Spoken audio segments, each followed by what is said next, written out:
Hello commerce के मेरे होनहार छात्रों, कैसे हैं आप लोग। सबसे पहले तो आप सभी का स्वागत है आपके अपनी YouTube channel Sharma ji commerce वाले में, जहां हम आज डिस्कस करने वाले हैं अकाउंटेंसी सिलेबस।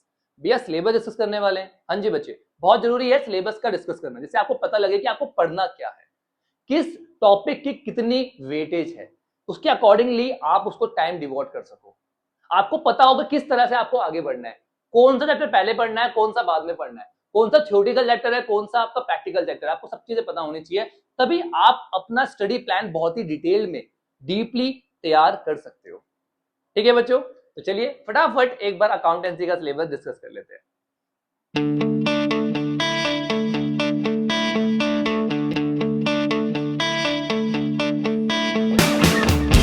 तो फटाफट एक बार सिलेबस देखते हैं, बट सिलेबस देखने से पहले हमें पता होना चाहिए कि अकाउंटेंसी क्या होता है। आपके लिए नया सब्जेक्ट है, आपको पता होना चाहिए। बेटा जैसे हमारे घर पे मम्मा क्या करती है, मंथली एक्सपेंसेस के लिए एक पर्टिकुलर पार्ट ऑफ इनकम जो है वो निकाल के अलग कर देती है, और सभी एक्सपेंसेस का रिकॉर्ड रखती है कि भैया ग्रोसरी इतने की आई, ट्रैवल एक्सपेंस इतना हुआ, बाहर गए खाना खाया उस पर इतना खर्चा हुआ, इलेक्ट्रिसिटी बिल इतने का आया। हर चीज का वो रिकॉर्ड रखती है, जिससे कि बाद में वो कंपेयर कर सके पिछले मंथ से इस मंथ को, और डिसाइड कर सके कि अगले महीने के लिए मुझे कितना पार्ट इनकम का अलग रखना है अपने खर्चों के लिए। तो हर चीज वो पहले से ही डिसाइड करके रखती है, और वो हर चीज को रिकॉर्ड रखती है। आपको पता है मम्मा जो होती है वो कितनी मतलब बड़ी सेवर होती है। वो सारे खर्चे करने के बाद भी कुछ ना कुछ पार्ट ऑफ इनकम जो है बचा लेती है, और वो पार्ट ऑफ इनकम वो खर्च नहीं करती है, वो हमारे आगे किसी परेशानी के टाइम में काम आता है। जब हमें कोई परेशानी होती है तो मम्मा के अपना कॉन्ट्रीब्यूशन देती है, देखो मैंने ये इतना अमाउंट ना सेव किया था रोजमर्रा के खर्चों में से। तो जिस तरह से मम्मा जो है हमारे घर के एक्सपेंसेस का रिकॉर्ड रखती है एक वेल प्लान्ड मैनर में, तो उससे हमें कितना बेनिफिट मिलता है। तो सिमिलरली जितनी भी बिजनेस फर्म्स होती है वो भी अपनी सभी ट्रांजेक्शन्स को रिकॉर्ड करती है, उसे एनालाइज करती है, उसको इस तरीके से अरेंज करती है कि वो हमारी फर्म की परफॉर्मेंस को और पोजीशन दोनों को ही एनालाइज कर सके। मतलब कितना प्रॉफिट किया है, कितना लॉस किया आपकी फर्म ने, यार ये पता होना आपको बहुत जरूरी है। उसके हिसाब से तो आप डिसीजंस लोगे, आया नहीं। और सिमिलरली आपकी फाइनेंशियल पोजीशन क्या है, मतलब कितनी असेट्स है, कितनी लाइबिलिटी है, कितना कैपिटल है, वो भी सब कुछ हम अरेंज कर पाते हैं। उससे हमारे आगे प्लानिंग करने में बहुत बेनिफिट्स मिलते हैं। ठीक है, तो यही होता है हमारा अकाउंटेंसी। एक ऐसा सब्जेक्ट है जो हमें अकाउंटिंग करना सिखाता है, जो अकाउंटिंग के बारे में हमें बताता है। ठीक है बच्चों, चलिए तो हमें पढ़ना क्या है क्लास 11th में अकाउंटेंसी में। सबसे पहले तो आप लोगों को ना चैप्टर नंबर 2 पढ़ना चाहिए बेटा, जहां पे आप जान पहचान करोगे अकाउंटेंसी से। यहाँ पे आप सारी बेसिक अकाउंटिंग टर्म्स पढ़ोगे। असेट्स क्या होती है, लायबिलिटी क्या होती है, एक्सपेंसेस क्या होते हैं, असेट्स कितनी तरह की होती है, प्रॉफिट क्या है, गेन क्या है, ये सब चीजें आप पढ़ोगे। यहाँ पे आप जान पहचान करोगे किससे, अकाउंटेंसी से। ठीक है, सबसे पहले आपको ये पे पढ़ना चाहिए। इसके बाद मेरा मानना है कि सभी बच्चों को चैप्टर नंबर 5 पढ़ना चाहिए, क्योंकि आप यहाँ पे एक थ्योरेटिकल टॉपिक कवर कर लिया है आपने। अब आपको एक प्रैक्टिकल टॉपिक कवर करना चाहिए, वो है अकाउंटिंग इक्वेशन। अकाउंटिंग इक्वेशन बेटा समझो, हमारे अकाउंट्स में ना एक इक्वेशन होती है, assets is equal to liability plus capital.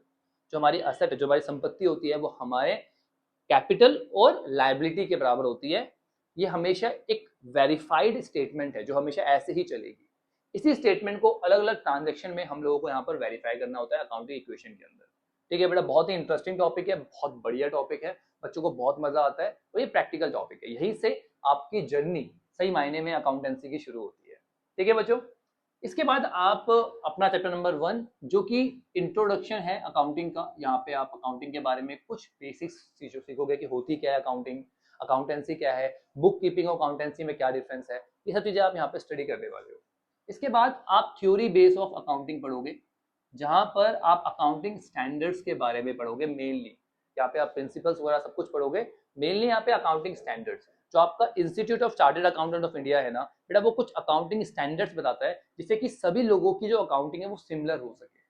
ठीक है ना, तो उसके लिए बहुत से अकाउंटिंग स्टैंडर्ड सेट किए गए हैं, वो आप यहाँ पे स्टडी करने वाले हो। ठीक है, इसके बाद सोर्स डॉक्यूमेंट।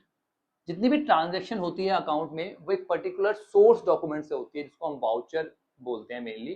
ठीक है, तो वो सोर्स डॉक्यूमेंट कौन कौन से होते हैं जहां से आप अकाउंटिंग करते हो, उसके बारे में आप यहाँ पे स्टडी करने वाले हो। इसके बाद बेटा आप प्रिंसिपल देखोगे डबल एंट्री सिस्टम के, कि भैया डेबिट और क्रेडिट के रूल क्या है। अकाउंटेंसी में ना बेटा हर चीज के दो इफेक्ट होते हैं, इसको हम बोलते हैं dual aspect. Double entry book keeping, जो आपकी बुक का भी नाम है। ठीक है, तो हर एक चीज के दो इफेक्ट होते हैं। जैसे आपने कुछ परचेज किया, ठीक है, तो आपका कैश कम हो जाएगा और जो भी चीज आपने परचेज की है, मान लो आपने स्टॉक परचेज किया है तो वो बढ़ जाएगा।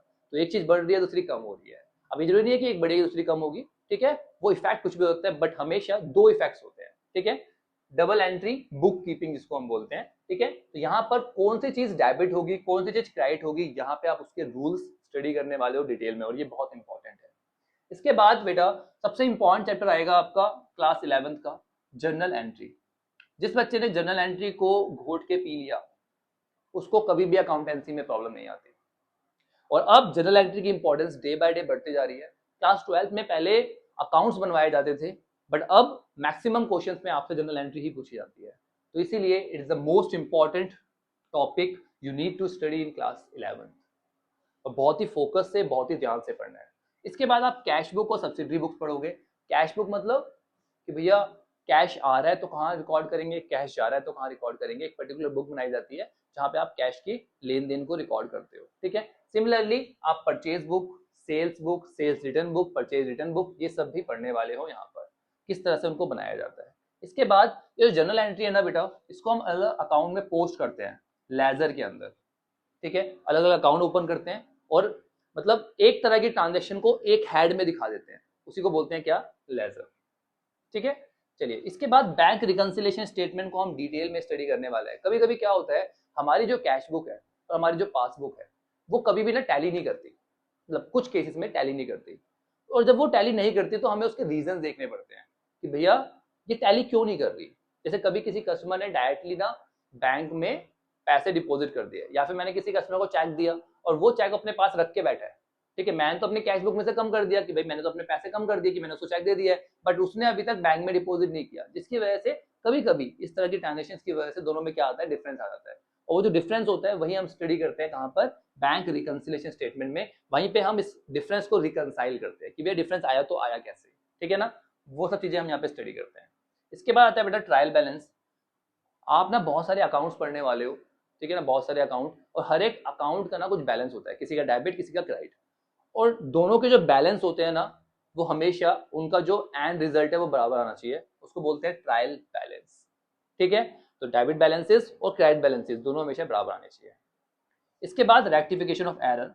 बेटा रिकॉर्ड करते वक्त बहुत सी गलतियां हो जाती है, तो दोबारा से तो आप पूरे अकाउंट्स को नहीं बनाओगे, तो उन गलतियों को रेक्टिफाई करने के लिए आप क्या करते हो, एक जनरल एंट्री पास कर देते हो, जिससे वो जो गलती है वो रेक्टिफाई हो जाती है। बहुत इंपॉर्टेंट टॉपिक है, बहुत इंटरेस्टिंग टॉपिक है, बहुत मजा आता है करने में। इसके बाद डेप्रिसिएशन। डेप्रिसिएशन क्या होता है बेटा, आपकी जो असेट्स होती है ना उसकी वैल्यू कम होती है। मान लो आपने एक आईफोन खरीदा, ठीक है, अब एक महीने बाद ही उसकी वैल्यू कम हो जाएगी। क्यों कम होगी, क्योंकि वो टेक्नोलॉजी पुरानी हो जाएगी, आप उसको यूज कर रहे हो, क्या पता आपसे वो गिर गया हो। बहुत से रीजन होते हैं असेट की वैल्यू के कम होने के लिए, ठीक है। तो उसी को आपको स्टडी करना है कि किस तरीके से आप उसे रिकॉर्ड करोगे। यहाँ पे आप दो मेथड पढ़ने वाले हो, स्ट्रेट लाइन मेथड और WDV मेथड, ठीक है बच्चों। इसके बाद रिजर्व्स और प्रोविजंस क्या होते हैं, इनके दोनों के बीच में डिफरेंस आपको पढ़ना है। बेटा प्रॉफिट का वो पार्ट जो आपने साइड में कर दिया है किसी पर्टिकुलर पर्पस के लिए या फिर जनरल पर्पस के लिए, वो सब हम यहाँ पर पढ़ने वाले हैं रिजर्व और प्रोविजन में, ठीक है। इसके बाद हम बनाएंगे फाइनेंशियल स्टेटमेंट, ठीक है, without adjustment and with adjustment. ये दो इंपॉर्टेंट चैप्टर है, ये बहुत इंपॉर्टेंट चैप्टर है क्योंकि यहाँ से क्वेश्चन बनना ही बनना है, ठीक है। तो यहाँ पर फाइनेंशियल स्टेटमेंट आप पढ़ने वाले हो। फाइनेंशियल स्टेटमेंट के अंदर हमारे पास trading and profit and loss account और साथ में बैलेंस शीट आता है, ठीक है। तो पहले चैप्टर में तो आप यहाँ पे केवल उसके पैटर्न को देखोगे कि किस तरह से बनता है उसके अकाउंट्स, उसके बाद आप साथ में एडजस्टमेंट भी करने वाले हो, तो बहुत इंपॉर्टेंट रहने वाला है चैप्टर, ठीक है बच्चों। इसके बाद अकाउंट्स फ्रॉम इनकम्प्लीट रिकॉर्ड, इसका बहुत छोटा सा पार्ट है, ठीक है ना। इसके दो मेथड होते हैं, एक मेथड आपके सिलेबस से डिलीट कर दिया गया है, ठीक है, और एक सिंपल सा मेथड आपका रह गया है, ठीक है। तो ये बहुत आसान रहने वाला है, कोई परेशानी वाली बात नहीं है। अगर मैं बात करूं वेटेज की, तो बेटा ये स्टार्टिंग की जो 3 चैप्टर है हमारे थ्योरेटिकल चैप्टर जो है ये 12 मार्क्स के रहने वाले हैं। इसके बाद ये आपके accounting equation, principle of double entry, ठीक है, journal entry, subsidiary, cash book वगैरह, बैंक रिकंसिलिएशन स्टेटमेंट, डेप्रिसिएशन और रिजर्व एंड प्रोविजन तक, ये सारे पार्ट आपके 44 मार्क्स के हैं। और ये 3 चैप्टर जिसमें इसका बहुत छोटा सा पार्ट है ये 24 मार्क्स के होने वाले हैं।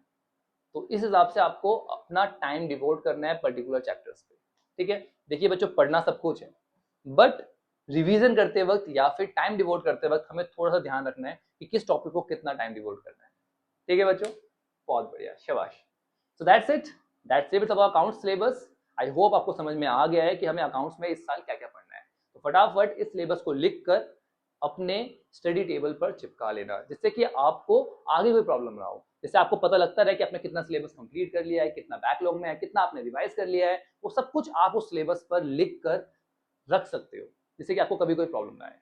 ठीक है बच्चों, चलिए अगर अभी तक भी चैनल सब्सक्राइब नहीं किया सब्सक्राइब कर दो, वीडियो को लाइक नहीं किया वीडियो को लाइक कर दो, इस वीडियो को हर उस दोस्त के साथ शेयर कर दो जो अपनी पढ़ाई तो शुरू कर चुका है पर उसे सिलेबस के बारे में कुछ नहीं पता। चलिए बच्चों मिलते हैं नेक्स्ट वीडियो में, के लिए take care, bye bye, study.